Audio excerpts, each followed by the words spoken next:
Welcome to Blessing Today. Blessing today में आपका स्वागत है। I believe today also God is going to do something new in your life. मैं विश्वास करता हूँ कि आज परमेश्वर आपके जीवन में कुछ नया काम You करेगा। can forget the past because He is going to do, He is drawing your attention to something new in your life. आप भूतकाल को भूल जाइए क्योंकि आपका ध्यान वो कई नई बातों की ओर लेकर जा रहा है। वो आपको नई बातों की ओर लेकर जा रहा If है। you're connected to this ministry, I believe everything that the Lord is pouring into this ministry is coming to you also. You have a part, a share of whatever God is blessing us with. अगर आप इस सेवकाई के साथ जुड़े हुए हैं और जो कुछ भी वो इस सेवकाई में उंडेल रहा है, जो कोई भी आशीष इस सेवकाई पर है वो आपके ऊपर भी आ रही है। परमेश्वर ने हमें दी हुई आशीषों में आपका भी बड़ा भाग है। So stay with the entire time and never quit, never stray around, and also you can invite others to join to this online service. तो पूरे समय इसमें बने रहिए, बंद मत कीजिए और कहीं भी मत जाइए। और आप इस संदेश में जुड़ने के लिए औरों को भी न्योता दीजिए। अपने मित्रों और रिश्तेदारों को इसके बारे में बताते जाइए। We will now go for the praise and worship session with Blessing Today choir and we'll come back to listen to the word. तो आइए अभी स्तुति आराधना करते हैं और उसके बाद हम वचन सुनते हैं। तो आइए आराधना करते हैं। हमारी टीम के साथ में, ब्लेसिंग टुडे की जो टीम है उसके साथ में मिलकर आराधना करते हैं।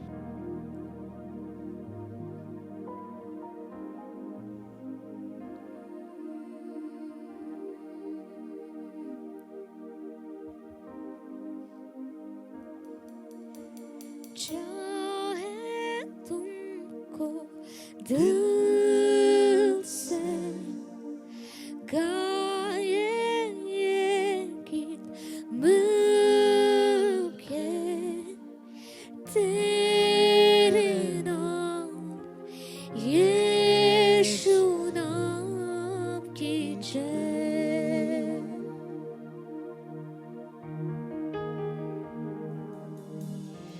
चाहे तुमको दिल से गाए ये गीत मिलके तेरे नाम यीशु नाम की जय। All right, let's start with a verse from the Bible. This is from the Old Testament. तो आइए वचन से देखते हैं। ये पुराने नियम से है, इसे हम यहाँ पर देखते हैं। Ecclesiastes chapter 7 सबोपदेशक अध्याय 7 से शुरू करते हैं and verse number 1. और वचन number 1। A good name is better than fine perfume, and the day of death better than the day of birth. अच्छा नाम अनमोल इत्र से और मृत्यु का दिन जन्म के दिन से उत्तम है। This is said by the wisest king in the Old Testament. ये तो पुराने नियम का सबसे जो बुद्धिमान राजा था उसके कहे हुए शब्द हैं। Two things are mentioned here. यहाँ पर कुल मिलाकर 2 बातें बताई गई हैं। A good name is better than a fine perfume. अच्छा नाम तो अनमोल इत्र से भी बहुत ही उत्तम है। Maybe you can spray the costliest perfume on you, on your dress, and walk around with that aroma and fragrance. But when you have a good name, it is better than that finest perfume. शायद आप अपने कपड़ों पर सबसे अच्छा perfume लगाएं और कहीं पर भी आप जाएं, लेकिन जो अच्छा नाम होता है वो तो उस महंगे और अनमोल परफ्यूम से भी बहुत उत्तम है। But who has the good name? तो किसके पास अच्छा नाम है? The best name Jesus possesses. सबसे अच्छा नाम तो सबसे उत्तम नाम यीशु के पास है। Hallelujah. Hallelujah. Because that name is above all other names. वो नाम तो सब नामों में बहुत ऊंचा है, जानते हैं। And secondly, King Solomon says, and the day of death better than the day of birth. और दूसरी बात राजा सुलेमान कहता है कि मृत्यु का दिन जन्म से भी उत्तम है। Usually we celebrate only birthdays. दरअसल हम लोग हमेशा जन्मदिन ही मनाते हैं, We don't celebrate death days. लेकिन हम लोग तो मृत्यु का दिन नहीं मनाते हैं। But we remember, we have memorial services, we observe that day, but we never celebrate death days. लेकिन हमें याद होता है मेमोरियल सर्विस, उस दिन को हम याद रखते हैं, लेकिन हम उस दिन को कभी भी मनाते नहीं हैं, खुशी से नहीं मनाते। Suppose your daddy died. जैसे कि आपके पिता की मृत्यु होती है, Every year that day, will you cut cake and celebrate? तो क्या हम लोग उस दिन को केक काट कर बहुत ही खुशी के साथ मनाते हैं? Oh, my बिल्कुल daddy is नहीं। gone, I am so happy. ओ मेरे पिताजी मर गए, मैं तो बहुत खुश हूँ। But the wisest man says the day of death is better than the day of birth. लेकिन जो व्यक्ति सबसे बुद्धिमान था, उसने कहा मृत्यु का दिन तो जन्म के दिन से भी उत्तम है। In other words, your exit is more important than your entry into the world. दूसरे शब्दों में कहा जाए तो ये कहता है कि तुम्हारा दुनिया से जाना दुनिया में आने से उत्तम है। Every day, millions of new babies are born in every hospital. हम देखते हैं हर दिन कोई ना कोई बच्चा अस्पताल में पैदा होता है, But that baby grows and matures, and finally he has to go. That person has to go from here. फिर वो बच्चा बड़ा होता है, वो परिपक्व होता है, फिर एक ऐसा दिन आता है कि जब उस बच्चे को बुढ़ापे में मर जाने के बाद इस दुनिया से जाना पड़ता है। When that person exits, if he has built up a good name, that will remain here. और जब वो आदमी यहाँ से चला जाता है, अगर उसने अपना अच्छा नाम यहाँ पर कमाया होगा तो वो उसका नाम यहाँ पर बना रहेगा। But when the baby is born, the parents or people around will give that baby a name.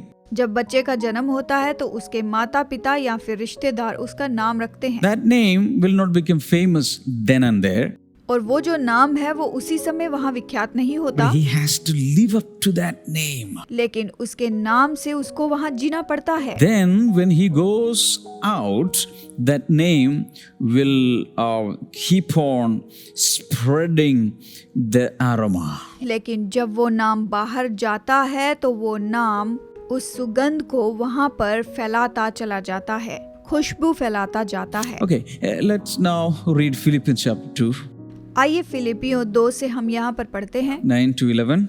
9 से लेकर 12 तक। One of my favorite scriptures.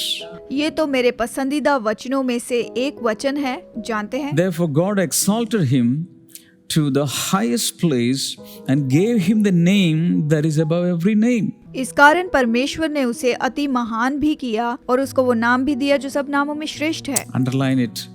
Gave him the name that is above every name. Underline it 12 times. रेखांकित कीजिए, उसे सब नामों में श्रेष्ठ नाम दिया, इसे 12 बार रेखांकित कीजिए। So Jesus has the best name, the highest name, the greatest name. तो यीशु का नाम सब नामों में ऊंचा और सब नामों में श्रेष्ठ और सबसे उत्तम है। Hello, you like it or not, Jesus has the best name, the greatest name. सुनिए, शायद आपको ये पसंद हो या फिर ना हो, लेकिन यीशु का नाम सबसे बड़ा और सबसे श्रेष्ठ नाम है। Many people do not like that name. बहुत से लोगों को ये नाम पसंद नहीं है। Sometimes when people hear the name of Jesus, they have allergies. कई बार जब लोग यीशु का नाम सुनते हैं उनको एलर्जी होती है। Some people hate that name. कुछ लोग इस नाम से नफरत करते हैं। And the demons and all, they shudder at that name. लेकिन दुष्ट आत्माएं जो हैं वो तो इस नाम से कांप उठती हैं। But there are a group of people who have fallen in love with that name. लेकिन कुछ ऐसे लोगों का समूह है जो इस नाम से बहुत ही प्रेम करता है, उन्हें अच्छा लगता है। Because God exalted him to the highest place and gave him the name that is above every name. क्योंकि परमेश्वर ने उसे सबसे ऊंचा उठाया और वो नाम दिया जो सब नामों में श्रेष्ठ है। What is the result? उसका परिणाम क्या हुआ? At the name of Jesus, every knee, how many of you have knees? Knee should bow in heaven and on earth and under the earth. कि वे सब यीशु के नाम पर घुटना टेके। कितने लोगों के घुटने हैं? ये वचन कहता है कि सब लोग अपने अपने घुटने टेकेंगे यीशु के सामने। And every tongue confess that Jesus Christ is Lord to the glory of God the Father. और परमेश्वर पिता की महिमा के लिए हर एक जीभ अंगीकार कर ले कि यीशु मसीह प्रभु है। क्या आप जानते हैं? How many of you have knees?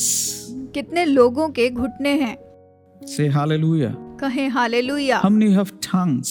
कितने लोगों की जीभें हैं? With that tongue, say hallelujah. अपनी जीभ से कहें hallelujah. Both these parts of your body you have to use in worship to the name of Jesus.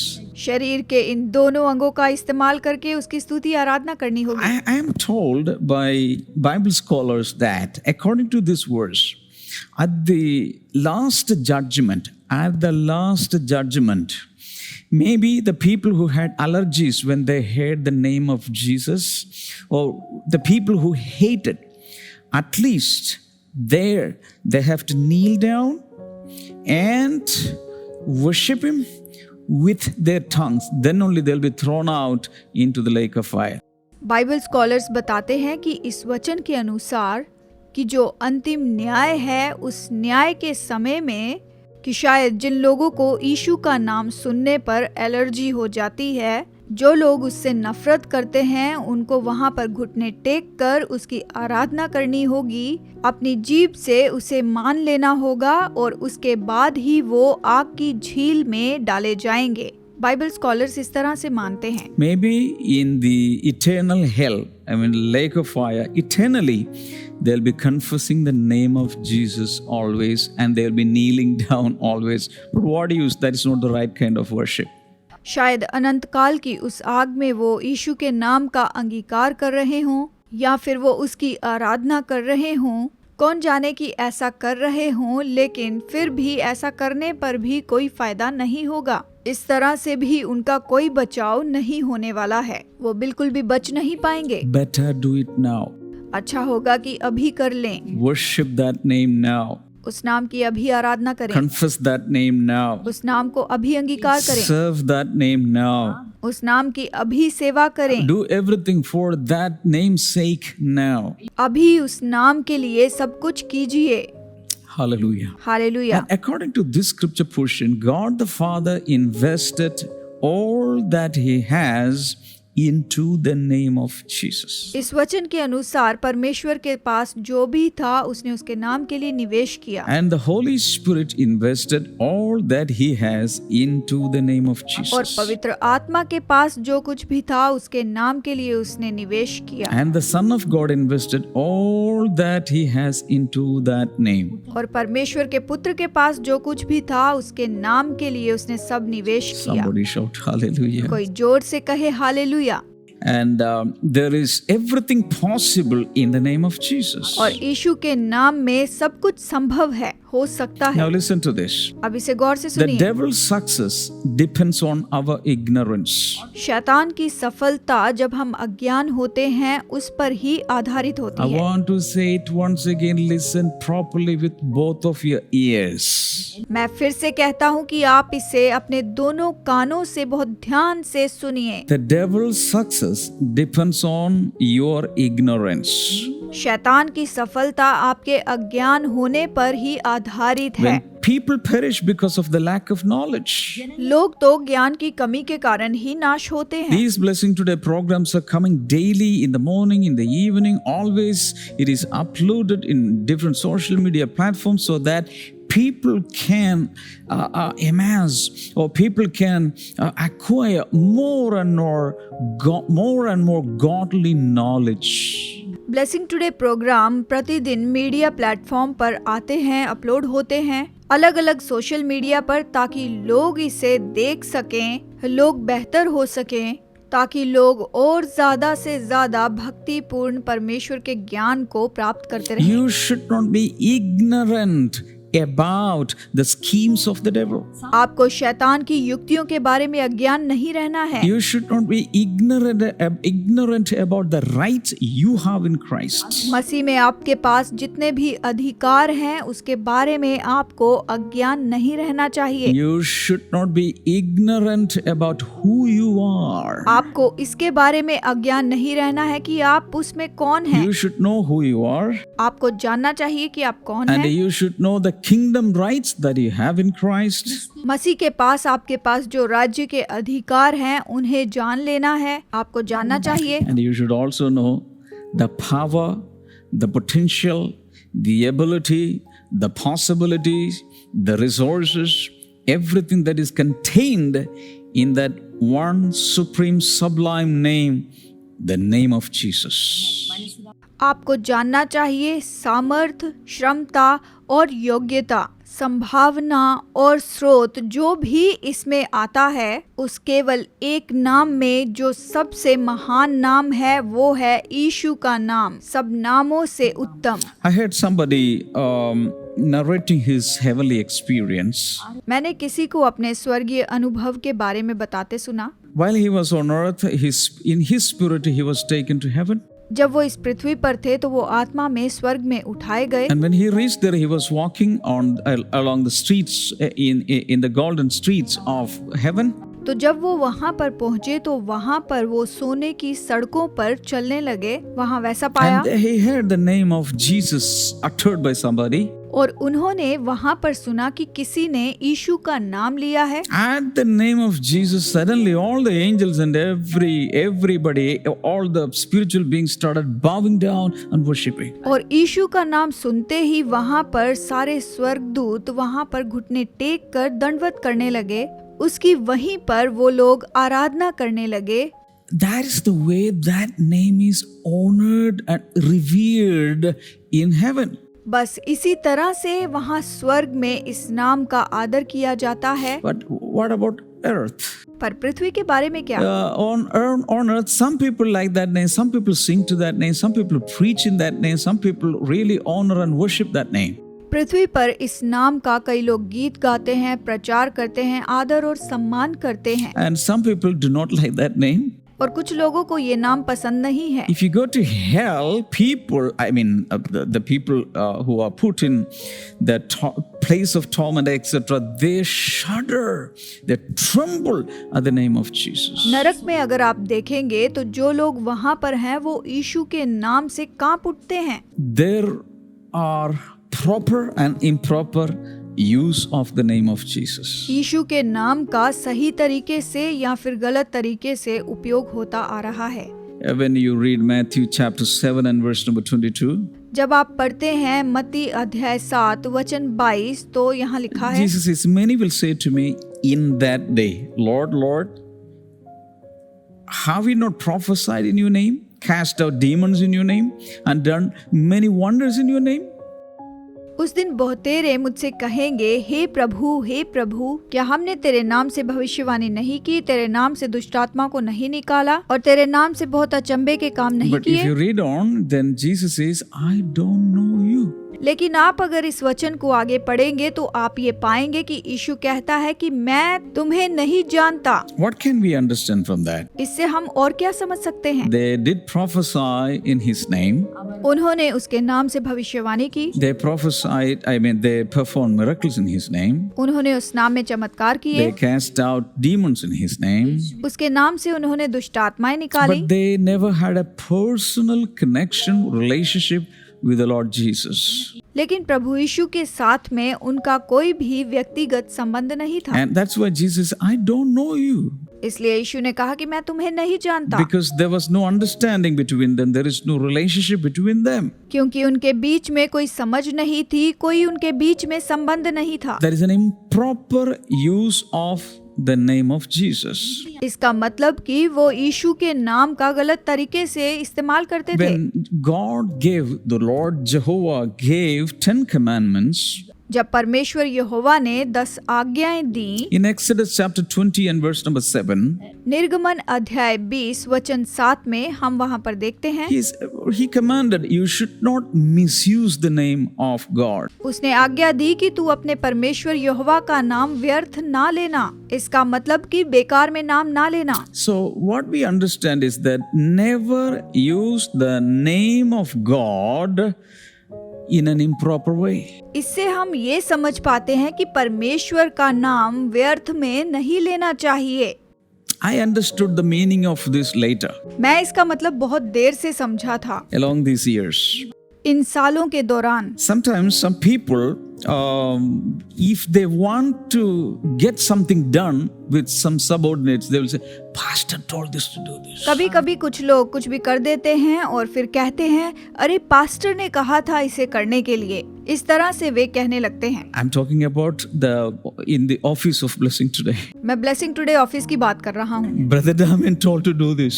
मुझे ब्रदर ने कहा है इसे करने के I लिए। have never known it. मैंने कभी ध्यान नहीं I दिया have never said it to. और ना ही मैंने ऐसा कहा But था। they used my name. उन्होंने बस मेरे नाम का उपयोग किया। Then I got, this is why God commanded in the Old Testament never to use his name in an improper way. इसीलिए मैंने ये जाना, मैंने इस बात को जान लिया कि परमेश्वर ने पुराने नियम में कहा है कि उसका नाम व्यर्थ में ना लेना। Even in many houses among the siblings, one comes and says, Daddy told us to do this. यहाँ तक कि कई घरों में छोटे बच्चे आकर कहते हैं कि डैडी ने कहा था ऐसा करने के लिए। Even mummies will take advantage of the name of the daddy. यहाँ तक कि माएं भी डैडी का नाम इस्तेमाल करती Hey, हैं। ऐसा daddy has कहती हैं। told us not to do this. Daddy has never known it either. Daddy ने ऐसा करने के लिए नहीं कहा, डैडी को तो पता भी नहीं चला। So in the same way, we should not use the name of Jesus in an improper way. और इसी तरह से हमें यीशु का नाम व्यर्थ तरीके से उपयोग में नहीं लाना चाहिए। According to John 1:12, we should receive the name of Jesus first. यूहन्ना 1:12 के अनुसार हमें पहले यीशु का नाम स्वीकार करना चाहिए। Everybody say, receive the name of Jesus. सब कहिए, यीशु के नाम को स्वीकार करें। Remember, when you receive the name of Jesus, you don't need a second name. याद रखें कि जब आप यीशु के नाम को स्वीकार करते हैं तो आपको दूसरे नाम की जरूरत नहीं, Because that name is more than enough for everything. क्योंकि वही नाम सभी बातों से बढ़कर पर्याप्त से भी ऊपर है। Hallelujah. Hallelujah. So the motive should be right, तो उद्देश्य जो है वो उद्देश्य बिल्कुल सही होना चाहिए and the relationship with God should be correct और परमेश्वर के साथ का संबंध सही होना चाहिए before we use the name of Jesus. इसके पहले कि हम यीशु के नाम का उपयोग करें। You may remember I gave you many 100 different names and titles of Jesus. आपको याद होगा कि मैंने यीशु के 100 से भी ज्यादा नाम और शीर्षक बताए You थे। remember? क्या आपको याद है? You can go back for a flashback and scroll through the notes, get everything and brush up your memories and come back. आप वापस जाइए, अपने नोट्स में देखिए, फ्लैशबैक में जाकर इन सारी चीजों को देखिए और इन्हें फिर से आप याद कीजिए। When you read James chapter 4 and verse number 3, जब आप याकूब अध्याय 4 वचन 3 में पढ़ते हैं, even if you pray in the name of Jesus, if your motives are not correct, you will not receive the answer. जब आप यीशु के नाम से प्रार्थना करेंगे, अगर आपके उद्देश्य सही नहीं हैं, तो फिर आपको कोई भी उत्तर नहीं मिल सकता। अगर आप गलत उद्देश्य रखकर उससे मांगेंगे तो। Did you listen to that? क्या आपने इसे गौर से सुना? You're praying, but if the motives are not correct, even if you pray in the name of Jesus, you will not get answer. आप प्रार्थना करते रहेंगे, लेकिन अगर आपके उद्देश्य सही नहीं है तो यीशु के नाम में भी प्रार्थना करने से आपको उत्तर नहीं मिलेगा। Are you there? क्या आप समझ रहे हैं? This is very important. ये बहुत महत्वपूर्ण है। ये Never, जरूरी है। never misuse the name of Jesus. कभी भी यीशु के नाम का गलत उपयोग ना करें। जानते हैं, First, come to the right relationship. सबसे पहले तो सही संबंध में आ जाइए, सही रिश्ता बनाए रखें। Accept the name of Jesus. यीशु के नाम को स्वीकार कर लें। Then, when you speak the name of Jesus, it has power. तो जब हम यीशु के नाम को कहेंगे तो उसमें सामर्थ होगी। Because at the name of Jesus, even the demon spirit will be submitted to you. क्योंकि यीशु मसीह के नाम से जो दुष्टात्माएं हैं वो भी आपके अधीन हो जाएंगी। Jesus said, "You can use my name, no problem. यीशु ने कहा मेरे नाम का उपयोग कर सकते हो, कोई समस्या I नहीं am है। giving you my name. मैं तुम्हें अपना नाम दिए जाता But हूँ, use it in the right way." लेकिन इसे सही तरह से उपयोग करें। Tomorrow, I will give you how you can use the name of Jesus in the right scriptural way. अगली बार मैं आपको बताऊंगा कि आप यीशु के नाम को सही तरीके से किस तरह से उपयोग कर सकते हैं, इस्तेमाल कर सकते हैं। Aren't you जानते हैं, excited? क्या आप उत्साहित नहीं हैं? Hallelujah. For the hallelujah. last many months now, we are receiving more and more information and revelation about Jesus Christ, the Son of God. पिछले कई सारे हफ्तों से हम लोग परमेश्वर के पुत्र यीशु मसीह के बारे में प्रकाशन को प्राप्त किए जा रहे हैं, पाते जा रहे हैं। And we can speak on and on, on and on and on and on, every day, 365 days a year. And as long as I live, as long as you live, and even into the eternity about Jesus Christ, till we will not have enough understood the real personality and the depth and the greatness and the magnifications of the Lord Jesus.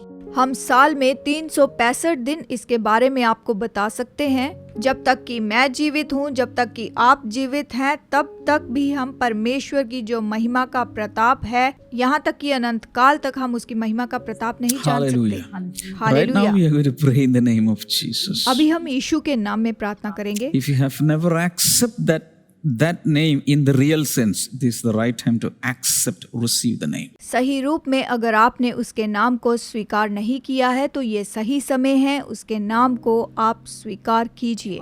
Hallelujah. Hallelujah. Let's pray. आइए प्रार्थना करें। Lord Jesus, thank you for giving us privilege and giving us a license to use your name. प्रभु यीशु, हम तेरा धन्यवाद करते हैं कि तूने हमें ये लाइसेंस दिया कि हम तेरे नाम का उपयोग कर सकते हैं। In our ignorance, many times we have misused your name. Sorry, Lord. अज्ञानता में हमने तेरे नाम का कई बार गलत उपयोग किया है, हमें क्षमा करना पिता। Right now, Father, bless everyone who is receiving your name. पिता, इस समय जो भी तेरे नाम को स्वीकार कर रहे हैं, उन्हें तू आशीष दे And let thy name become a strong tower around them. और तेरा नाम इनके आसपास मजबूत चट्टान हो जाए। Right away, you can call up the prayer line. इसी समय आप लोग प्रेयर लाइन पर हमें फोन कर सकते हैं। Anointed men and women of God will be praying over you. परमेश्वर के अभिषेक दास और दासियां आपके लिए प्रार्थना करेंगे। You can pray with expectation. आप अपेक्षा के साथ प्रार्थना And कीजिए you can also share your experiences and testimonies. और आप लोग हमें अपने अनुभव और अपनी गवाहियों को बता सकते हैं। Hallelujah. Hallelujah. And if you are blessed, you can sponsor some of these episodes. अगर आपने आशीष पाई है तो इन एपिसोड्स को स्पॉन्सर And you कीजिए can send your financial gifts for the ministry to spread the gospel to the account numbers given for different nations of the world. संसार के कोने कोने में प्रभु राज्य का प्रचार करने के लिए हमें आप अपनी भेंटें भी भेज सकते हैं। आप हमें ये भेंट कहीं से भी भेज सकते हैं। Hallelujah. Hallelujah. God bless you. See you tomorrow. Bye-bye. प्रभु आप सबको आशीष दे। आपसे फिर मुलाकात होगी। बाय।